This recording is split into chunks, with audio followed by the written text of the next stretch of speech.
ಮರೆಯಲಾಗದ ಮಹಾಭಾರತ.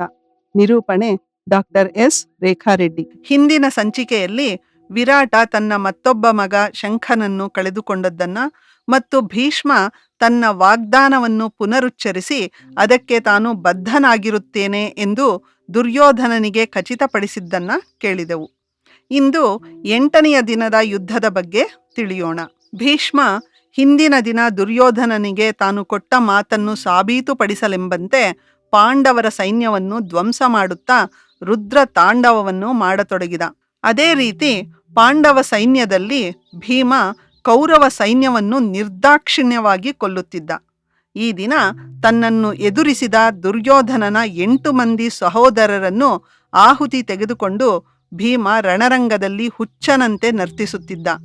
ತನ್ನ ತಮ್ಮಂದಿರ ಸಾವನ್ನು ತನ್ನ ಕಣ್ಣಾರೆ ಕಂಡ ದುರ್ಯೋಧನ ತೀವ್ರ ಆಘಾತಕ್ಕೆ ಒಳಗಾದ.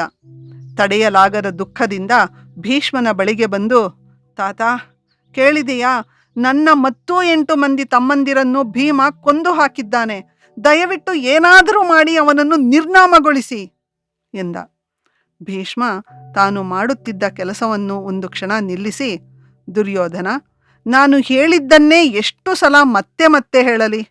ಈ ಯುದ್ಧ ಕೌರವರ ಕುಲವನ್ನು ನಿರ್ವಂಶ ಮಾಡುತ್ತದೆ ಎಂದು ನಾನು, ದ್ರೋಣ, ವಿದುರ, ಗಾಂಧಾರಿ ನಿನಗೆ ಸಾರಿ ಸಾರಿ ಹೇಳಿದೆವು. ನೀನು ಕೇಳಲಿಲ್ಲ. ಧೃತರಾಷ್ಟ್ರನ ಮಕ್ಕಳೆಲ್ಲರನ್ನೂ ಭೀಮ ಕೊಲ್ಲುತ್ತಾನೆ.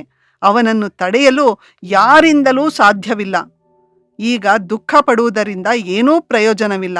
ಹೋಗು, ಯುದ್ಧವನ್ನು ಮುಂದುವರಿಸಿ ವೀರ ಗತಿಯನ್ನು ಪಡೆ ಎಂದು ಹೇಳಿ ತನ್ನ ಕಾರ್ಯದಲ್ಲಿ ಮಗ್ನನಾದ. ಮತ್ತೊಂದೆಡೆ ಇರಾವಂತ ಶಕುನಿಯ 6 ಸಹೋದರರನ್ನು ಒಬ್ಬನೇ ಎದುರಿಸುತ್ತಿದ್ದ. ಇರಾವಂತ ಅರ್ಜುನ ಮತ್ತು ನಾಗಕನ್ಯೆ ಉಲೂಪಿಯ ಮಗ. ಇರಾವಂತ ಬೆಳೆಯುವುದನ್ನು ಅರ್ಜುನ ಕಂಡೇ ಇರಲಿಲ್ಲ. ವನವಾಸದಲ್ಲಿ ಅರ್ಜುನ ಇಂದ್ರನ ಅಮರಾವತಿಗೆ ಭೇಟಿ ಕೊಟ್ಟಿದ್ದನಲ್ಲ, ಆಗ ಇರಾವಂತ ಕೂಡ ಅಮರಾವತಿಗೆ ಬಂದಿದ್ದ. ಅವನು ಅರ್ಜುನನನ್ನು ಭೇಟಿಯಾಗಿ ಅವನಿಗೆ ತನ್ನ ಗುರುತನ್ನು ಹೇಳಿಕೊಂಡು ತಾನು ಅರ್ಜುನನಿಗೆ ಹೇಗೆ ನೆರವಾಗಬಹುದು ಎಂದು ಕೇಳಿದ. ತನ್ನೆತ್ತರ ಬೆಳೆದ ತನ್ನ ಮಗನನ್ನು ಕಂಡು ಸಂತೋಷಪಟ್ಟ ಅರ್ಜುನ ಇರಾವಂತನನ್ನು ವಾತ್ಸಲ್ಯದಿಂದ ಅಪ್ಪಿಕೊಂಡ. ಅವನ ಬೆನ್ನನ್ನು ನೇವರಿಸಿ ಯುದ್ಧ ನಡೆದಾಗ ಅವನ ನಾಗ ಸೈನ್ಯದೊಂದಿಗೆ ಬರುವುದಕ್ಕೆ ಹೇಳಿದ್ದ. ಅದರಂತೆ ಇರಾವಂತ ತನ್ನ ಅಪಾರ ನಾಗ ಸೈನ್ಯದೊಂದಿಗೆ ಪಾಂಡವರ ಪಕ್ಷವನ್ನು ಸೇರಿಕೊಂಡಿದ್ದ. ಮಾಯಾ ಯುದ್ಧದಲ್ಲಿ ಪರಿಣಿತನಾಗಿದ್ದ ಇರಾವಂತ ಕೌರವ ಸೈನಿಕರನ್ನು ಸಂಮೋಹನಗೊಳಿಸಿ ಅವರನ್ನು ಕಕ್ಕಾಬಿಕ್ಕಿಗೊಳಿಸುತ್ತಿದ್ದ. ತನ್ನ ಮಾಯಾಜಾಲದಲ್ಲಿ ಸಿಲುಕಿಸಿ ಶಕುನಿಯ 6 ಸಹೋದರರನ್ನು ಕೊಂದ. ಇದರಿಂದ ಕೋಪಗೊಂಡ ದುರ್ಯೋಧನ ಅಲಂಬುಷನೆಂಬ ರಾಕ್ಷಸನನ್ನು ಕರೆದು ಇರಾವಂತನನ್ನು ಎದುರಿಸಲು ಆಜ್ಞಾಪಿಸಿದ. ರಾಕ್ಷಸ ಅಲಂಬುಷ ಕೂಡ ಮಾಯಾಯುದ್ಧದಲ್ಲಿ ಪರಿಣಿತನಾಗಿದ್ದ. ತನ್ನ ಪೂರ್ತಿ ಸೈನ್ಯದೊಂದಿಗೆ ಇರಾವಂತನನ್ನು ಅಡ್ಡಗಟ್ಟಿದ. ಕೂಡಲೇ ಇಬ್ಬರ ನಡುವೆ ವಿಲಕ್ಷಣವಾದ ಕಣ್ಣುಕಟ್ಟು ಯುದ್ಧ ಮೊದಲಾಯಿತು. ಇರಾವಂತ ಒಂದು ದೊಡ್ಡ ಸರ್ಪದ ರೂಪವನ್ನು ಧರಿಸಿ ಅಲಂಬುಷನತ್ತ ಸರಿದ.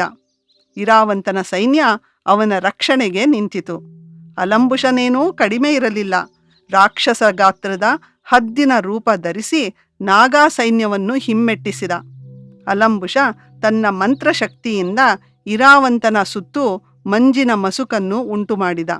ಆ ಮಸುಕಿನ ಮಬ್ಬಿನಲ್ಲಿ ತಬ್ಬಿಬ್ಬಾದ ಇರಾವಂತ ಸಮಂಜಸವಾಗಿ ಯೋಚಿಸಲು ಅಶಕ್ತನಾದ. ಆ ಸಮಯದ ಉಪಯೋಗವನ್ನು ಪಡೆದ ಅಲಂಬುಷ ತನ್ನ ದೊಡ್ಡ ತೀಕ್ಷ್ಣ ಕತ್ತಿಯಿಂದ ಇರಾವಂತನ ತಲೆಯನ್ನು ಕತ್ತರಿಸಿದ. ಇರಾವಂತನ ನಿರ್ಜೀವ ಮುಂಡ ನೆಲಕ್ಕೆ ಉರುಳಿತು.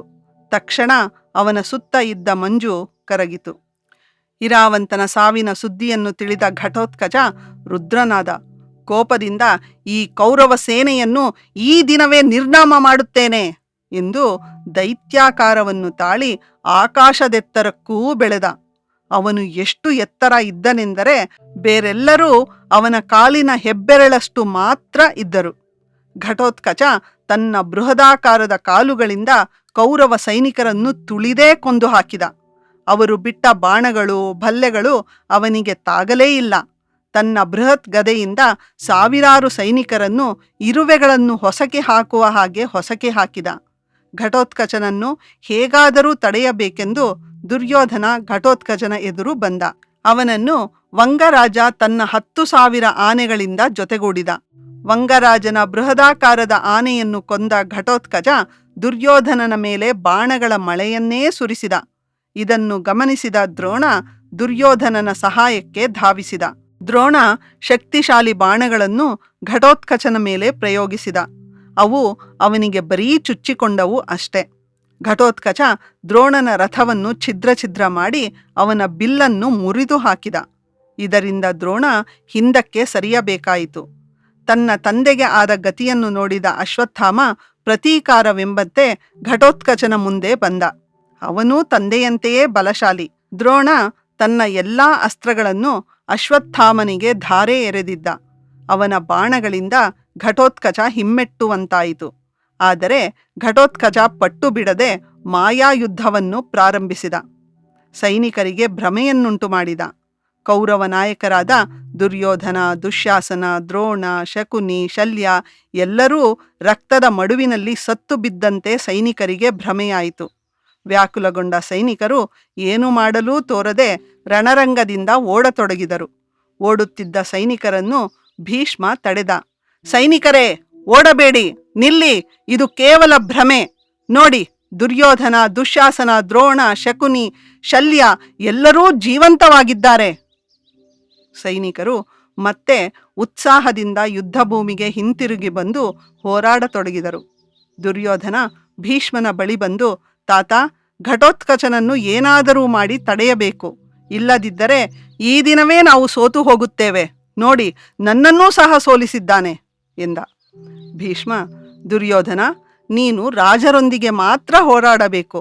ಘಟೋತ್ಕಚನನ್ನು ನಾನು ನೋಡಿಕೊಳ್ಳುತ್ತೇನೆ.